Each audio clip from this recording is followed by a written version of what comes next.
आचार्य जी प्रणाम।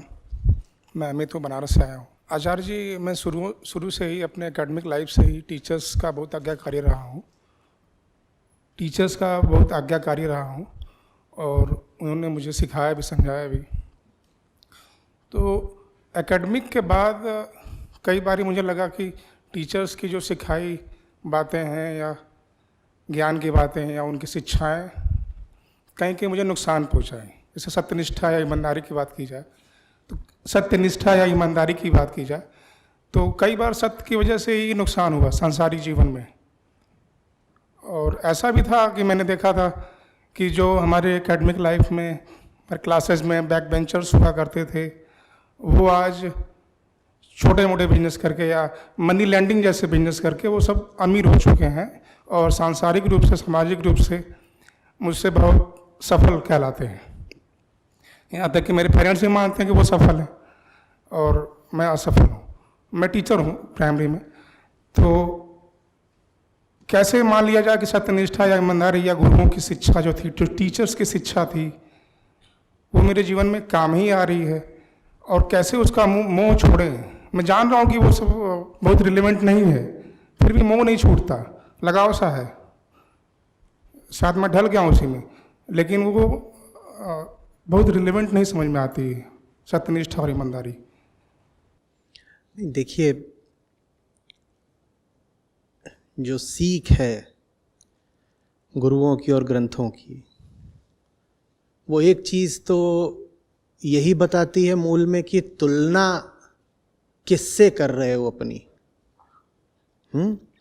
वो सीख अगर हम आत्मसात करें, अगर हमने उस सीख को गढ़ा होता, तो सबसे पहले तो जो तुलना जनित कष्ट होता है कि दूसरा मुझसे आगे निकल गया, बैक बेंचर्स थे या कम सीजीपीए वाले थे वो आगे निकल गए, फलाना काम कर रहे हैं वो उनके पास ज़्यादा पैसा आ गया, अगर अभी मन में ये बातें चल ही रही हैं तो फिर हमने सत्यनिष्ठा अभी प्रदर्शित कहाँ करी है। आप कह रहे हैं सत्य पर चलकर आपको नुकसान हुआ है, मैं मान रहा हूँ नुकसान हुआ है, पर वो नुकसान इस कारण नहीं हुआ है कि आप सत्य पर चले हैं या आप में सत्य के लिए प्रेम या निष्ठा रही है। वो नुकसान इसलिए रहा है क्योंकि सत्य के लिए आप में बहुत बहुत कम निष्ठा रही है। जो आप नुकसान बता रहे हैं वो सत्यनिष्ठा के कारण नहीं, सत्यनिष्ठा की कमी के कारण हुआ है। सत्यनिष्ठा यदि होती है तो ये तुलना वगैरह करने की बात कहाँ से आ जाती है कि पीछे वाले आगे निकल गए, क्या है। आज मैं आपके सामने यहाँ बैठा हुआ हूँ, मुझे एलुमनाई एसोसिएशन ने आमंत्रित करा है और बहुत अच्छा लग रहा है, आनंद है, गदगद हूँ। कम से कम 15 साल का वक्त ऐसा था मेरी ज़िंदगी में जब क्या आईआईटी क्या आईआईएम, न मैं किसी को पूछ रहा था ना कोई मुझे पूछने वाला था। आपको पता कैसे है कि वो बैक बेंचर्स आपसे आगे निकल गए? मुझे तो पता भी नहीं था, और ये मुझे अब जाकर के पता लग रहा है कि मुझे पता नहीं था, क्योंकि अब बहुत लोग संपर्क में आने लग गए पिछले 1-2 साल से। जब वो संपर्क में आने लगते हैं तो मुझे याद आता है कि अरे इस आदमी से तो मैं 20 साल बाद बात कर रहा हूं, अचानक उसका संदेश अब कैसे आ गया मेरे पास। सत्यनिष्ठा का मतलब होता है सत्य के अलावा बाकी सब भूल जाओ।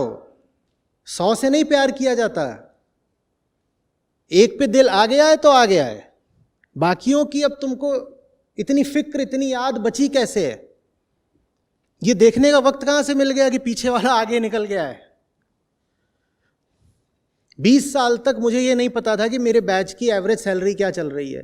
आपको कैसे पता है कि वो पीछे वाले जो भी आपने काम धंधे बताया वो काम धंधे करके आपसे ज़्यादा पैसे कमा रहे हैं?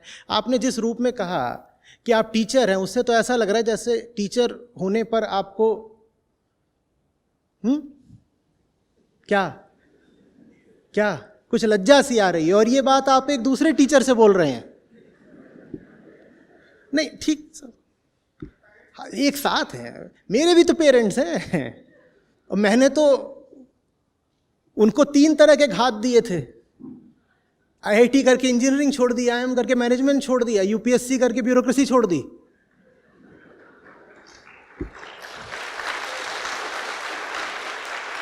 तो पेरेंट्स तो सभी के होते हैं, आसमान से तो कोई भी।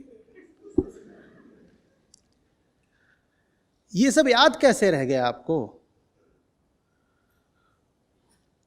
मैं बिल्कुल दिल से बता रहा हूं, मुझे अब धीरे धीरे याद आना शुरू हो रहा है कि मेरा भी एक अतीत था। यहां पर आया जब, तो सही में स्मृतियों का उफान सा आया। वहाँ सेमिनार हॉल के सामने से निकला, याद आया वहीं पे मैंने अपना पहला प्ले करा था। इस जगह के साथ न जाने कितनी मेरी यादें जुड़ी हुई हैं। आप जहाँ बैठे हो, कभी मैं भी वहीं बैठा हुआ था, और कितनी ही बार। और पंकज जी ने बताया, ये हम सबको यहीं पर डिग्री मिली है, कॉन्वोकेशन।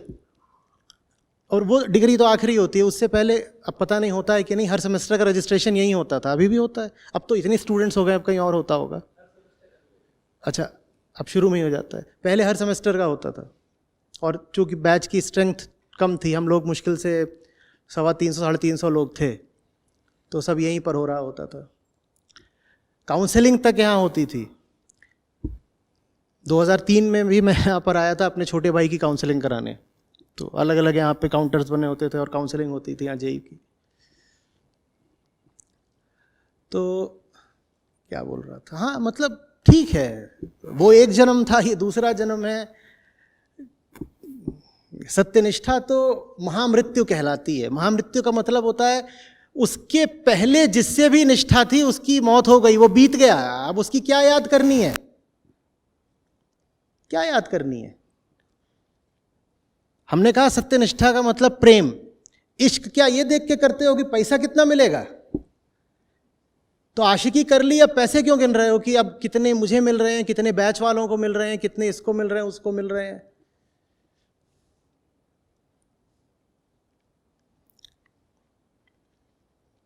मेरे साथ के मेरे कैडर वाले सेक्रेटरी, जॉइंट सेक्रेटरी हो रहे हैं, जो कैंपस के लोग थे वो कितने ही हैं जो डायरेक्टर वगैरह हो गए, CEO होकर के बैठे हुए हैं। हाँ, यूनिकॉर्न्स, मेरे ही बैच में यूनिकॉर्न्स हैं, मेरे ही बैच में। वो सब अब दिख रहा है, अच्छा ये सब भी है। वो सब जब हो रहा था मैं लापता था। मैं था, मेरे साथ कुछ मेरे मुट्ठी भर छात्र थे और बहुत बहुत बहुत सारे ग्रंथ थे। 10 सालों तक उन्हीं में मैं खोया रहा। दुनिया की नज़रों से देखें तो उसको कहेंगे आदमी खोया हुआ है, और मैं जहाँ पर था मेरी नज़रों से मैं आशिकी कर रहा था। उसका हक तो सबको होता है ना। तो अच्छा काम करो, और कोई भी अच्छा काम अच्छी कीमत मांगेगा। हाँ, वो कीमत दे देने के बाद पता चलेगा कि कुछ ऐसा मिल गया है जिसकी कीमत लगाई ही नहीं जा सकती, जो अमूल्य है। बहुत सारा मूल्य दे दो और कुछ अमूल्य मिल जाए। मूल्य माने बियॉन्ड वैल्यूएशन, जिसका मूल्यांकन ही नहीं हो सकता। तो ये सौदा घाटे का रहा क्या? बोलो बोलो, ये सौदा घाटे का रहा क्या? कतई नहीं। माँ बाप भी आपको तभी अपनी अपेक्षाओं के नीचे दबाते हैं या परेशान करते हैं जब उनको पता होता है कि अभी आप बहके हुए हो। उनको भी जब दिख जाता है कि सामने वाले को अपना रास्ता पता है और ये जो भी कर रहा है वो बहक के नहीं कर रहा है, ये जान रहा है, इसको दिख रहा है, और इससे अब उलझने वगैरह से कोई लाभ है नहीं, तो फिर वो भी रास्ते में नहीं आते बल्कि साथ हो लेते हैं। इंसान ही है, हर इंसान को ताकत देखना, सौंदर्य देखना, सच्चाई देखना पसंद होता है। ठीक है, तो माँ बाप को भी अगर बेटे में बेटी में सच्चाई दिखेगी, बल दिखेगा, सौंदर्य दिखेगा, तो देर सवेर वो भी साथ आ जाते हैं। जैसे आप इंसान हो वो भी इंसान है। ये जो माँ का, बाप का और बेटे का रिश्ता है वो बाद में आता है। जब माँ भी नहीं थी, बाप भी नहीं था, और आप पैदा भी नहीं हुए थे, इंसान तो वो तब भी थे ना। तो हर इंसान में एक इच्छा होती है, एक चाहत होती है कि कुछ बहुत सुंदर अपने सामने होते हुए देखूं, और अगर वही सौंदर्य उनको अपनी संतान के रूप में घटित होता दिखाई देगा तो वो आपके साथ ही चलेंगे। अगर अभी आपको ये समस्या है कि आपके घर वाले, माँ बाप या पति पत्नी आड़े आते हैं, अड़चन देते हैं, तो समझ लीजिए कि अभी आपकी यात्रा में ही कोई कमी है। आप थोड़ा और आगे बढ़िए, वो रास्ते नहीं आएंगे। लेकिन आगे बढ़ने के लिए वो जो विरोध दे रहे होंगे, उस विरोध के तो पार जाना पड़ेगा। वो विरोध करते रहेंगे, आपको उस विरोध को जीतना पड़ेगा। ठीक है। आचार्य जी, इससे जुड़ा एक और प्रश्न था। जैसे अभी जो पूरी चर्चा चल रही थी बहुत हद तक सही काम से भी जुड़ी हुई है कि जीवन में सही काम क्या है जो चुनना चाहिए किसी को। इस पर एक प्रतिभागी ने अभी मुझसे प्रश्न पूछा था, वो पूछ नहीं रहे अभी, पर उन्होंने एक बात कहीं किताब में पढ़ी थी। उन्होंने एक बात एक किताब में पढ़ी थी कि आप जब कोई काम चुनें और आपको यदि वो पसंद नहीं है, पर अगर आपको वहाँ पैसे अच्छे मिलते हैं, तो आप इमोशनली और मेंटली उससे बाहर आ जाएं और वो काम करते रहें। और उसके बाद एक समय ऐसा आएगा जब आपको और बेहतर अपॉर्चुनिटी मिलेगी तो फिर दूसरे काम की ओर जाएं। अब उनका ये प्रश्न जो था, ये सुनकर मेरे मन में यही बात उठी कि आपसे पूछूं कि सही काम क्या है जो व्यक्ति अपने जीवन में चुने। साथ में क्या ये संभव है कि आप किसी काम को करते भी रहें और उससे इमोशनली और मेंटली बाहर निकल जाएं? काम का मतलब होता है वो चीज़ जो आपकी ज़िंदगी को निखार देगी। ठीक है। ख़ास तौर पे जो लोग अभी काम चुनने जा रहे हैं, यहाँ पर स्टूडेंट्स बैठे हैं, वो इस बात को ध्यान से समझें। काम पैसा कमाने का ज़रिया भर नहीं होता, न वो प्रसिद्धि पाने का, पहचान बनाने का साधन मात्र होता है। काम जिंदगी होता है, आप वही लगातार कर रहे होते हो।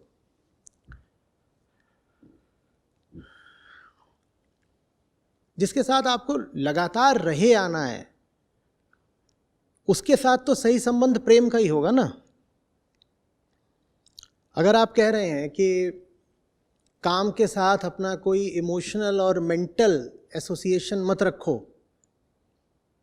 बस काम को पैसे के लिए किसी तरीके से झेलते चले जाओ, तो ये बात ऐसी ही हो गई कि आपने अपने लिए एक साथी चुन लिया है जिससे आपका कोई आध्यात्मिक, मानसिक, भावनात्मक संबंध है ही नहीं, और आप बस किसी स्वार्थ के लिए उसको रोज रोज दिन रात झेलते चले जाते हैं। अब थोड़ा कल्पना करके, विचार करके बोलिए, ये जिंदगी कैसी लगेगी आपको, जिसमें आप किसी के साथ 24 घंटे हैं लेकिन उससे कोई आपका गहरा रिश्ता नहीं है, आप उसको बस झेल रहे हैं। और झेल इसलिए रहे कोई आपको लाभ होता है। कई बार आप जिसके साथ हो उससे आपको कुछ सुरक्षा मिल जाती है, सिक्योरिटी, कई बार रुपया पैसा मिल जाता है, कई बार उस व्यक्ति की आदत लग गई होती है, मोह बैठ गया होता है, ये लाभ हो जाता है। पर कुछ लाभ हो रहा है, कुछ स्वार्थ बैठा हुआ है, इसीलिए किसी ऐसे के साथ लगे हुए हो जिसकी शक्ल देख के ही मुंह फेरने का मन करता है, जिसके पास जाने का जब ख्याल आता है तो भीतर से वितृष्णा उठती है कि अरे उधर जाना पड़ेगा। ऐसे ही अगर आपको सुबह काम पे जाने का ख्याल आए और भीतर से विरोध उठे कि आज फिर काम पे जाना पड़ेगा, तो जियोगे कैसे? ये किस तरह की सलाह है कि ऐसा काम चुन लो जिसमें तुमको पैसा वगैरह मिलता हो, भले ही उससे तुम्हारा कोई और रिश्ता बैठ पाए चाहे नहीं बैठ पाए। जानवर श्रम करते हैं, मनुष्य कर्म करता है, और कर्म का उद्देश्य होता है मुक्ति। मुक्ति का ही दूसरा नाम आनंद है। अगर आप वर्क कर रहे हैं, वर्क एक फिजिकल टर्म ही नहीं है कि जिसको आप जूल्स में नाप लेंगे, वर्क एक आध्यात्मिक शब्द है। अगर आप वर्क कर रहे हैं, अगर आप कर्म कर रहे हैं और उससे आप मुक्ति की ओर नहीं बढ़ रहे, तो आप समय और ऊर्जा खराब कर रहे हैं अपनी, बस, और कुछ भी नहीं।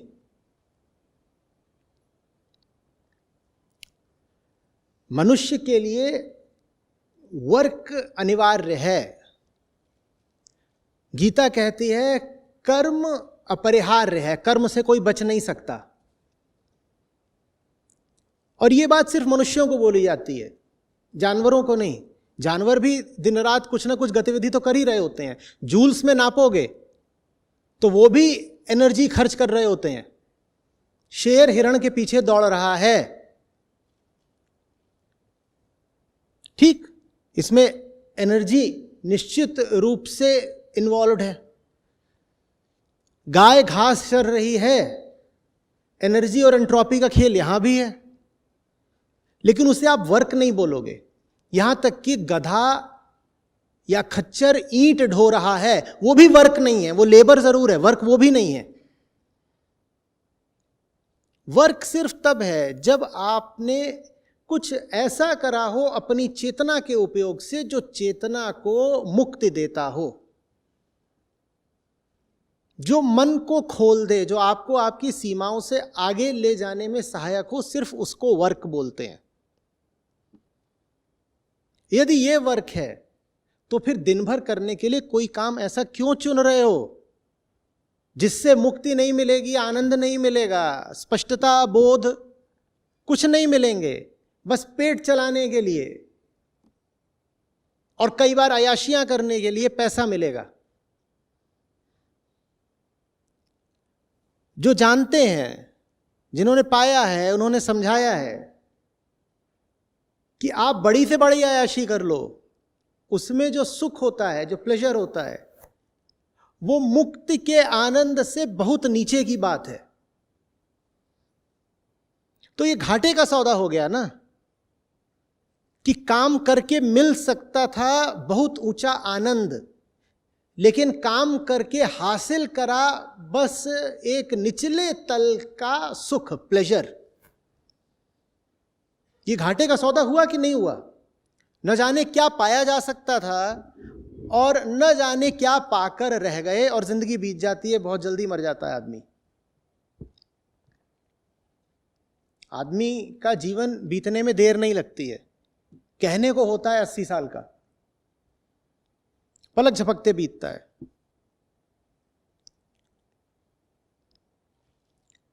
समझ में कुछ आ रही है बात?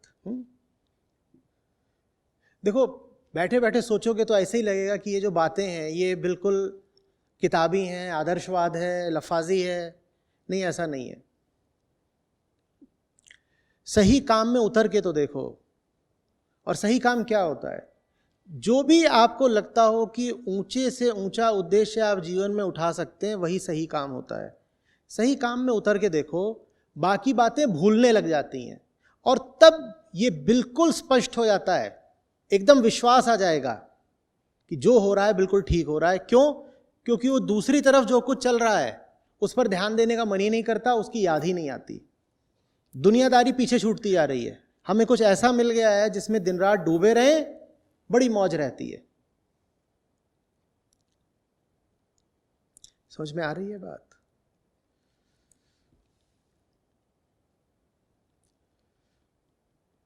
कहिए, इससे संबंधित कुछ है तो। हाँ, इसी से संबंधित एक प्रश्न है मेरा कि हम स्टार्ट तो कुछ एक करियर को स्टार्ट करते हैं, बट उस टाइम पे हमारी जो मानसिकता है या हमारी जो परिस्थिति है या जो समझ है वो कुछ और रहती है। बट उसमें आने के बाद, कुछ सालों के बाद हमें जब पता चलता है कि वो चीज़ हमारे लिए नहीं है, बट उसमें हम इस तरह जुड़े हैं कि हम उसको छोड़ भी नहीं सकते। तो उसके साथ रहते हुए हम किस तरह उसमें समर्पित हो, या किस तरह उसमें जुड़े रहे, या उसमें उसके प्रति प्रेम या ग्रोथ करे, या वहाँ से निकल जाए, ये बेहतर रहेगा। नहीं, क्यों जुड़े रहोगे? जीवन यूं ही है, फालतू है।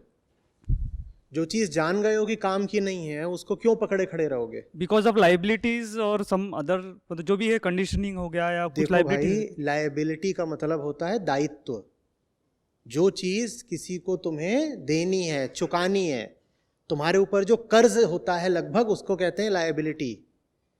जो तुम्हारा कर्तव्य है चुकाना, उसको कहते हैं लायबिलिटी। तुम्हारी सबसे बड़ी लायबिलिटी है अपना उद्धार।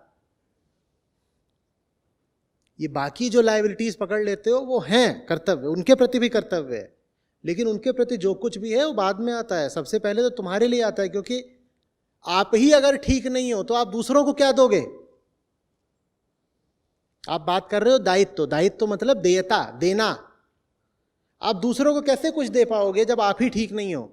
सबसे पहले खुद को ठीक करना होगा ना, ये पहली लायबिलिटी होती है। लायबिलिटी, कर्तव्य, जिम्मेदारी, इनकी बात करके हम अपने आप को रोके रह जाते हैं। मजबूरियां देखो सबके पास होती हैं, और अगर मजबूरियों का रोना रोओगे तो कोई जवाब नहीं है। तुम अपने आप को साबित कर सकते हो कि तुम मजबूर हो, इसीलिए घुटा हुआ जीवन जी रहे हो, और तुम साबित कर लो, कोई रोकने नहीं आएगा। हैंस प्रूफ्ड, अपने आप को ही जता लो, हो गया साबित। उसका फिर कोई इलाज नहीं है।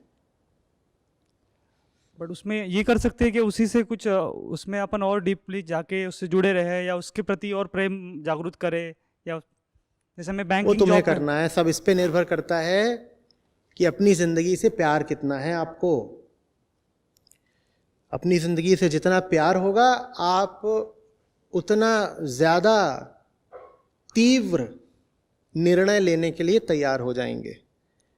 और कितना प्यार करना है जीवन से, समय का कितना सदुपयोग करना है, ये कोई और आपके ऊपर तय नहीं कर सकता, ये तो आपको ही निर्धारित करना है। आप बोल दीजिए कि नहीं साहब, जिंदगी से तो मुझे बस इतना सा ही चाहिए, तो ठीक है, आपका फैसला है। वेदांत उनके लिए है जो कहते हैं हमें जिंदगी से इतना सारा चाहिए, इतना सारा। आईआईटी आदि संस्थानों के साथ हम एक शब्द जोड़ते हैं, एम्बिशन, महत्वाकांक्षा। कहते हैं यहाँ पे जो लोग आते हैं उनमें महत्वाकांक्षा बहुत होती है। तो समझ लो वेदांत उनके लिए है जो अल्ट्रा एम्बिशियस हैं, जो कह रहे हैं जिंदगी से जो अधिकतम ही नहीं, जो अनंततम हो सकता है हमको वो चाहिए। अध्यात्म सिर्फ उनके लिए है। और फिर वो जान जाते हैं कि जो आपको अधिकतम चाहिए वो दुनिया के कहीं आगे से ही मिलेगा, क्योंकि दुनिया में जो कुछ होता है वो तो सीमित होता है, उसकी लिमिटेशन, सीमाएं, बाउंड्रीज होती हैं कहीं ना कहीं। आप दुनिया में कुछ भी ऐसा दिखा दीजिए जो अनंत है, नहीं है। हर चीज कहीं ना कहीं शुरू होती है, कहीं ना कहीं खत्म होती है। तो आपको तय करना है कि आपकी चाहत कितनी है, आपकी आकांक्षा कितनी है, आपकी एम्बिशन कितनी दूर तक जा रही है।